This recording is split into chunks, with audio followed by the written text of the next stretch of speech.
And welcome back to Interschutz 2026. And here we are on day 2 on the amazing Weber stand. I'm here joined by Alex from Weber. Good to see you, Alex. Good to see you too. So we're going to have a conversation about some of the amazing innovations and technology that's developing with Weber. So Alex, we'll start the conversation first off. Interschutz, how's it been so far for you? Yeah, great. It's my first Interschutz actually. Yeah, and the energy is great. Talking to so many people, meeting them, having good conversations. We're introducing a lot of new products, and we would like to learn and get feedback how the people like the products, what they use, how they use it, and get feedback. And it's an amazing stand. We were just talking before we started. So a declaration to my interest. So I've been heavily involved in technical rescue, and I know Weber very well.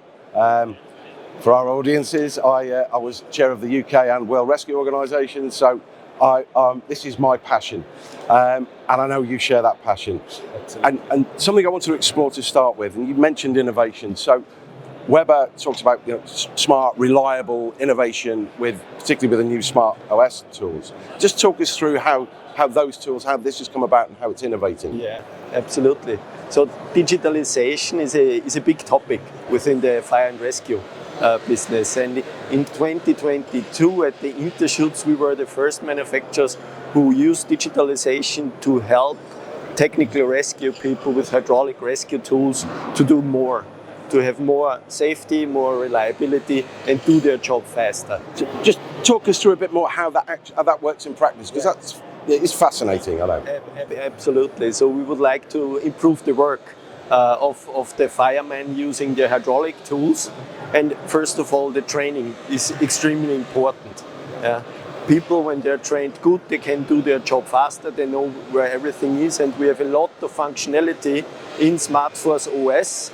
That's how we call the smart functionalities on the hydraulic rescue tools to help them do their training faster, better, to see the progress of the trainees. When they use the tools, how they use it, they can record the trainings and then afterwards go through them and say, hey, let's do this in a different way, and then you can do it faster, better. So, tools now, they're so complex and they're not cheap. Innovation costs. So, firstly, making sure they're efficiently used and to the best ability. But as a former chief, spending money on kit, you're innovating around anti-theft and stopping tools getting stolen, basically, because it's a real issue globally. So, what's Weber doing about that? It's actually a big thing. We see that too. In many countries, the tools get stolen. And then the firemen, the fire departments cannot be ready for their job.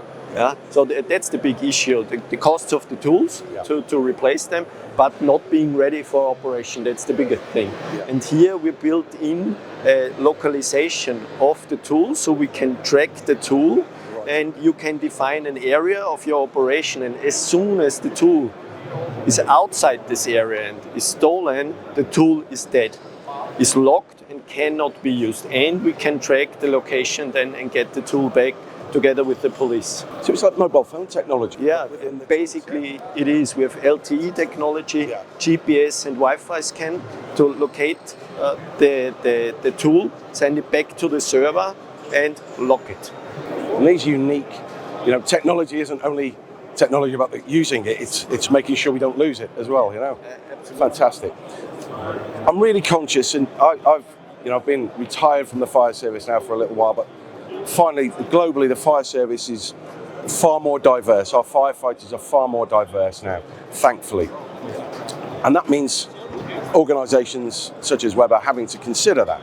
So in terms of your technology, in terms of the new equipment we're seeing here, how have you taken things like ergonomics and weight of kit into account? Absolutely. We're introducing right now a new line of rescue ramps, and on these rescue ramps we have reduced the weight. So they are 15% now lighter, 4 kilograms for some models. So that's really something which helps you in your daily work. Picking them up, how heavy they are. I remember it, Absolutely. And that makes it easy for everybody to use the rescue ramp then. Fantastic. So taking into account, thinking about ergonomics, weight distribution, and it's also it creates a more efficient rescue, technical rescue. Fantastic. I suppose, sort of bringing this all together, because you are at the forefront of technical rescue, where do you see, if you could look to the future, where do you see modern rescue operations heading? What do you think the future looks like? Well, what we actually do is we think we need to go back to the basics, to the basic needs of the users.